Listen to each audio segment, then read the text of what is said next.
नमस्कार दोस्तों, आपका स्वागत है हमारे YouTube चैनल फार्मा लेक्चर्स में। आज हम पढ़ेंगे फिजिकल फार्माक्यूटिक्स में unit number 3 evaluation of suppository पढ़ेंगे, जिसमें हम इवैल्यूएशन ऑफ सपोजिटरी का मतलब है कि सपोजिटरी को चेक करना कि इसकी अपीयरेंस कैसी है और इसकी फ़िज़िकल स्ट्रेंथ कैसी है, इसका डिसोल्यूशन रेट कैसा है और ये कितनी देर में मेल्ट हो जाती है जब हम इसे इंसर्ट करते हैं बॉडी कैविटीज़ में, इसकी मेल्टिंग रेंज कैसी है और कितनी इसमें स्ट्रेंथ है, ये सभी हम चेक करते हैं। तो इसके लिए कुछ टेस्ट होते हैं। सबसे पहले आता है test of appearance. All the suppositories should be uniform in size and shape. जो भी सपोजिटरी हम प्रिपेयर कर रहे हैं उनका यूनिफॉर्म साइज़ और शेप होना चाहिए। ये नहीं कि कोई सपोजिटरी का साइज़ बड़ा है, किसी सपोजिटरी का साइज़ छोटा है। सारी सपोजिटरी यूनिफॉर्म साइज़ में होनी चाहिए। Individual suppositories should be examined for cracks and pits due to entrapment of air in the molten mass. जब हम कभी कभी सपोजिटरीज़ को प्रिपेयर करते हैं तो उनमें कुछ क्रैक्स आ जाते हैं। जब वो लिक्विड से सॉलिड में चेंज हो रही होती हैं तो उनमें कुछ क्रैक्स आ जाते हैं या फिर कुछ स्मॉल होल्स बन जाते हैं, पिट्स बन जाते हैं जिसमें एयर इंट्रैप हो जाती है। तो इसका भी हमें ध्यान रखना है। नेक्स्ट है test of physical strength. In this test tensile strength of suppositories is measured to assess their ability to withstand the rigors of normal handling। इस टेस्ट में हम टेंसाइल स्ट्रेंथ चेक करते हैं सपोजिटरी की, ताकि हमें उसे हैंडलिंग करते वक्त कुछ परेशानी ना हो कि वो ब्रेक ना हो जाए। उसकी स्ट्रेंथ चेक कर लेते हैं हम। The breaking test is designed as a method for measuring the brittleness of suppositories.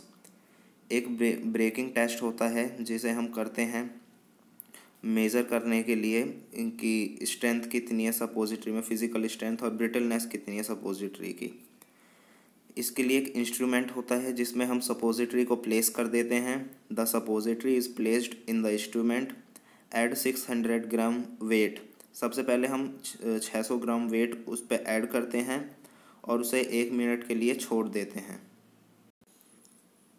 अगर सपोजिटरी के ऊपर 600 ग्राम वेट रखने के बाद भी वो ब्रेक नहीं हुई तो हम 1 मिनट तक उसे चेक करते हैं। अगर ब्रेक नहीं हुई तो उसके ऊपर 200 ग्राम वेट और रख देते हैं और हर 1 मिनट में वेट बढ़ाते रहेंगे।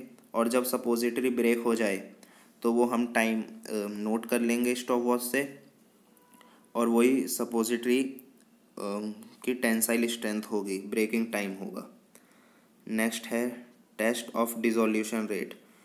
डिसोल्यूशन का मतलब होता है कि कितनी देर में डिसॉल्व हो रही है हमारी सपोजिटरी, सॉलिड से फिर से लिक्विड फॉर्म में कितनी देर में कन्वर्ट हो रही है। It is the amount of dosage form that gets dissolved in body fluid in unit time. ये वो अमाउंट होती है डोसेज फॉर्म की जो हमारी बॉडी फ्लूइड में डिसॉल्व हो जाए 1 मिनट में। It is a measure of the rate of drug release from the suppository. ये हमें एक मेज़र होता है जिससे हमें पता चलता है कि ड्रग कितनी देर में रिलीज़ हो रही है, कितना टाइम ले रही है सपोजिटरी से रिलीज़ होने में। एपरेटस कुछ यूज़ किए जाते हैं टेस्ट करने के लिए डिसोल्यूशन रेट सपोजिटरीज़ का। पहला होता है सपोजिटरी डायलिसिस सेल, जिसे लिपोफिलिक सपोजिटरीज़ के लिए यूज़ किया जाता है। लिपोफिलिक सपोजिटरीज़ मतलब लिपिड सॉल्युबल सपोजिटरीज़ और वाटर इनसॉल्युबल सपोजिटरीज़, उनके लिए यूज़ किया जाता है। नेक्स्ट है स्टेशनरी बास्केट, जिसे हाइड्रोफिलिक सपोजिटरीज़ के लिए यूज़ किया जाता है। वाटर सॉल्युबल सपोजिटरीज़ या लिपिड इनसॉल्युबल सपोजिटरीज़ के लिए यूज़ करते हैं।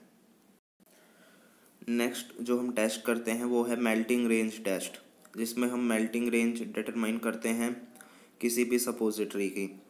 Both macro melting range and micro melting range are determined. Macro melting range मतलब कि वो रेंज जिसमें पूरी सपोजिटरी मेल्ट हो रही है, और माइक्रो मेल्टिंग रेंज मतलब वो रेंज जिसमें बस सपोजिटरी का बेस मेल्ट हो रहा है। तो वो चेक करते हैं।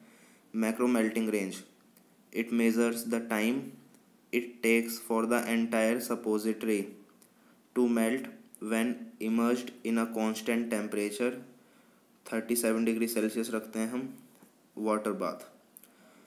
मतलब कि इसमें हम वो टाइम मेज़र करते हैं जिसमें पूरी सपोजिटरी ही मेल्ट हो जाती है जब हम उसे 37 डिग्री सेल्सियस वाटर बाथ में रखते हैं। तो नेक्स्ट है माइक्रो मेल्टिंग रेंज। इसमें हम वो टाइम काउंट करते हैं जिसमें सपोजिटरी का बस बेस मेल्ट हो जब उसे वाटर बाथ में रखा जाता है। तो जो एपरेटस यूज़ किए जाते हैं मेल्टिंग रेंज को मेज़र करने के लिए वो है USP टैबलेट डिसइंटीग्रेशन एपरेटस। एक और टेस्ट होता है इवैल्यूएशन ऑफ सपोजिटरीज में, test of uniformity of drug content, कि किस सपोजिटरी में कितने अमाउंट ड्रग का प्रेजेंट है। वैसे तो हर सपोजिटरी में सेम अमाउंट ड्रग का होना ज़रूरी है, पर कभी कभी बाई मिस्टेक ऐसा हो जाता है कि किसी में ज़्यादा अमाउंट ड्रग का हो जाए, किसी में कम, तो इसीलिए उसका टेस्ट करना भी ज़रूरी है। This test is to access the uniformity of the mixed suppository mass. Different suppositories are assayed for the drug. All the suppositories should contain the same level quantity of the drug.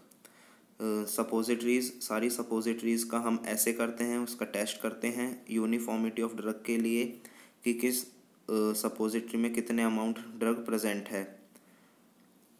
और अगर सारी सपोजिटरीज़ के अंदर same quantity drug की present है तो वो फिर आगे भेज दी जाती है, आगे पैकिंग के लिए उसे ट्रांसफ़र कर दिया जाता है। तो दोस्तों इस वीडियो में बस इतना ही। अगर वीडियो पसंद आई हो तो वीडियो को लाइक करें, शेयर करें।